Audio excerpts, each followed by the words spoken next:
Let us start with a simple question. What is death?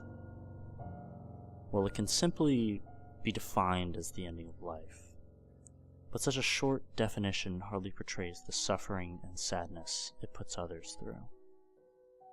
No one knows the exact experience of death, as no one returns after it happens to them. But what happens after one dies? A sort of afterlife? A simple matter of kaput? So many suggestions have been put forth as to what happens afterwards, but there's always a lingering part of the mind that is not aware of the state. Let's imagine what death could be. Let's start off with a tragic death. Someone is shot, or something of that sort. What if someone, an average someone, is shot in an alleyway and is never heard from again? Let's imagine the criminal puts his or her body in an abandoned field. Does the body spend eternity staring into nothingness? Now, if one had already perished at the time and had no life left in him, this would not be a matter of fear. But what if they still had life in them, only known to themselves? He or she would be trapped in a body that couldn't move, a spine that couldn't rise, bones, muscles, and joints that couldn't stretch. A desperate cry for help which is heard by no one. The body decomposes and the pain is felt. The pain of being turned into dirt and feeling your skin sink beneath the earth, becoming part of the field itself. Only this would happen over years. Imagine feeling your presence wash away. Imagine the feeling of a mouth that couldn't speak, but could not physically move in the view of others. Lungs that breathed, but could not be heard.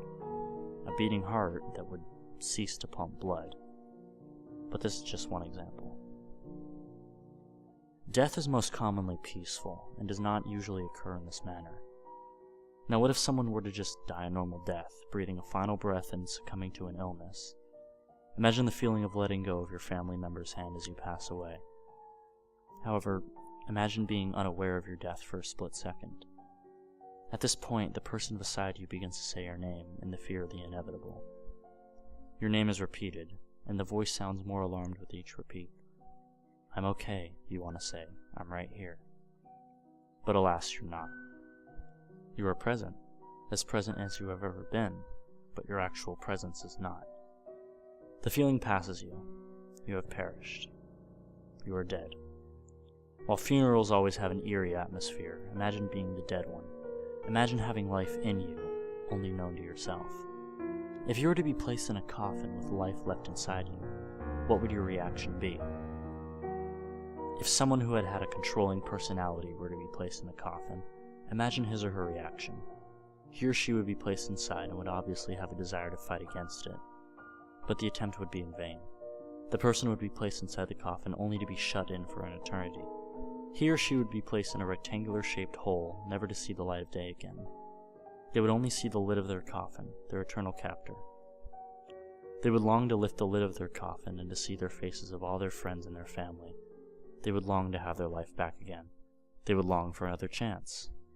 During their time in the coffin, they would have to ponder over all of their regrets, everything they hadn't accomplished, everything they ever desired.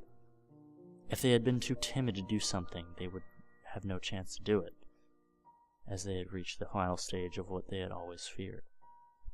The coffin is the person's eternal bane. In some ways, the aftermath is worse than death itself. Now imagine any other scenario of death. Imagine having no way to leave its grasp. Imagine the terror it would spread to your newly inactive mind.